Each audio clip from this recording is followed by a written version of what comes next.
Assalamualaikum warahmatullahi wabarakatuh. Waalaikumsalam. Kembali lagi bersama cerita Kang Ajo Cekas. Kali ini Kang Ajo akan membagikan cerita atau ingin tahu cerita daripada tentang sesuatu yang memang di luar nalar ya. Hari ini saya ditemani oleh Kang Asep. Assalamualaikum Kang Asep. Waalaikumsalam. Dan Kang Wawan. Assalamualaikum Kang Wawan. Waalaikumsalam. Nah, saya mau nanya Mas Asep, pernah ada pengalaman yang menarik Mas Asep tentang sesuatu yang memang di luar nalar? Ya kan Mas Asep? Pernah. Gimana ceritanya tuh Mas Asep? Waktu saya lagi di masjid, setelah melaksanakan sholat duha di Balata, di masjid daerah Gang Adil, Jalan Sudirman, Kecamatan Bandung Kulon, Kelurahan Cibuntu. Jadi pas waktu saya udah melaksanakan sholat duha, terus saya berbaring sebentar, tiba-tiba ada sesosok tubuh yang gede datang menghampiri saya. Nggak tahu dari mana asal datangnya, tahu-tahu ada di depan saya.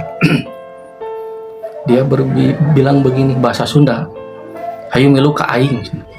Itu Mas Asep, maaf, itu bentuknya gimana Mas Asep? Tinggi besar atau gimana? Tinggi besar. Hitam. Saya juga merasa takut. Takut Dia pertama. bilang, "Ayo milu ka aing." Itu udah kasar dia bilang. Tiba-tiba saya dibawa ke suatu tempat seperti bukit lah gitu, bukit. Banyak ilalang-ilalangnya, jukut-jukut yang tinggi-tinggi. Terus dia bilang gini, "Ayo tuturkan ke aing." Gitu. Ya saya teh dari belakang dia Mengikuti. ya. Mengikuti. Terus dia bilang daerah ini namanya daerah Lebak Jero. Tapi memang sebelumnya Mas Asep belum tahu ya Belum itu. tahu yang Lebak Jero di mana gitu.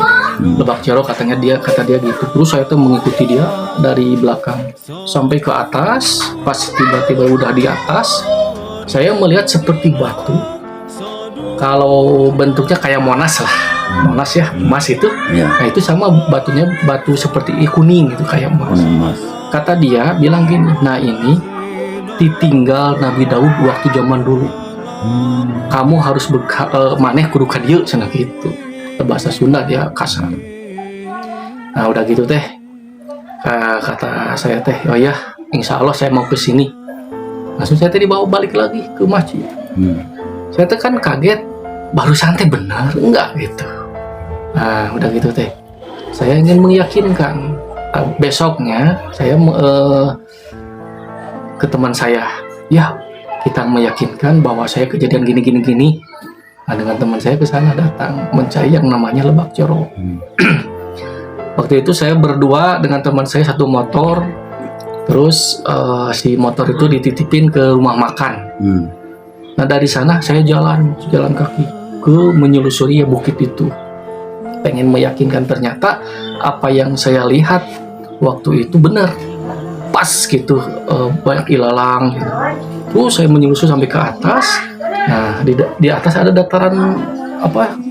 Lama lega gitu, enggak ada datar. Tapi di tengah-tengah ada kayak tanah. Saya ke sana didekatin, ternyata ada ya memang batu yang kuning. "Oh, ini," kata saya teh. Sama saya teh diangkat ya batu itu teh.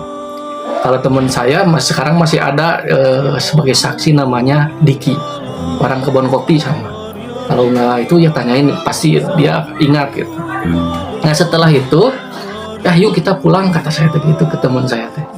Tiba-tiba ada yang bilang ke saya teh, "Cari makamnya." "Di mana?" kata saya teh gitu. "Makamnya lihat aja burung elang. Ada burung elang ya. Mau berterbangan, satu berterbangan. Ikuti dia," kata ada yang ngomong ke saya teh.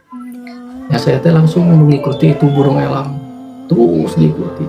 Sampai pas waktu adzan dulu, saya sholat duhur dulu. ada suatu tempat rumah kosong itu, saya sholat dulu di sana dulu. Beres sholat dulu ternyata elang masih ada, burung elang. Terus sama Oh, saya berputar-putar. sama saya didekatin, terus saya jalan, burung elang sama gitu Ikut. terbang ikut.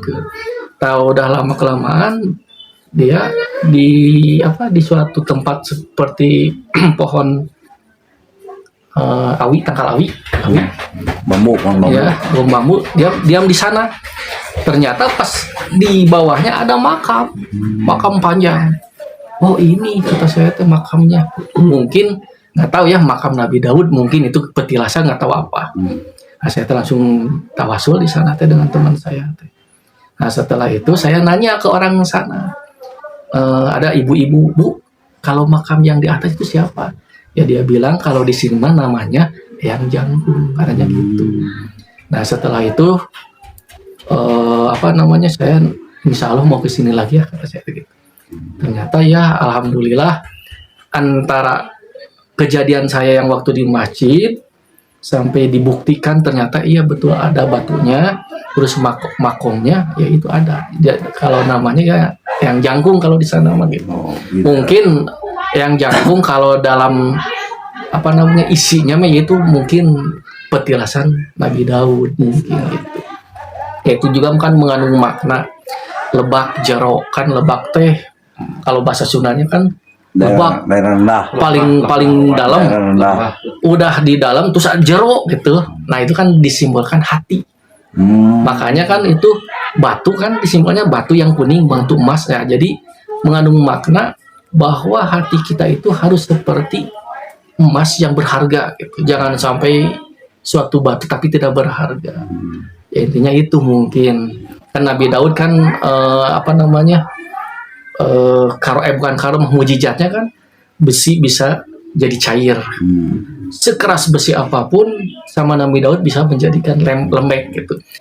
Artinya sekeras hati apapun kita, insya Allah mungkin karomahnya kalau kita jaroh ke yang jangkung, mungkin hati kita bisa luluh. Mungkin gitu. Ya. Itu pengalaman saya itu. Jadi pelajaran yang diambil itu mungkin istilahnya sekeras apapun kalau kita berusaha pasti istilahnya akan menjadi lunak gitu ya, Iya, mungkin iya. maksudnya.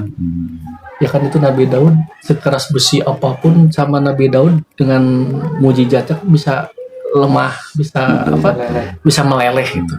Mungkin kalau dalam disimbolkan ke hati, sekeras hati kita apapun, insya Allah bisa lemah atau bisa luluh dengan karomah atau berkahnya kita jaroh ke yang jangkung, di sana jadi lebak joroh. Selain itu ada mimpi-mimpi berikutnya atau enggak Mas Syaf? Dari sana gitu? Ini kan mungkin ada kejadian sesuatu. hampir kurang lebih antara 5 atau 6 tahunan lah. Jadi Antaranya saya lama. agak lupa-lupa gitu. Tapi ke sana Mas Syaf udah berapa kali Mas Syaf? Kurang lebih 5 kali lah. Alhamdulillah di sana juga ada yang namanya air karomah. Pancuran satu itu di sana.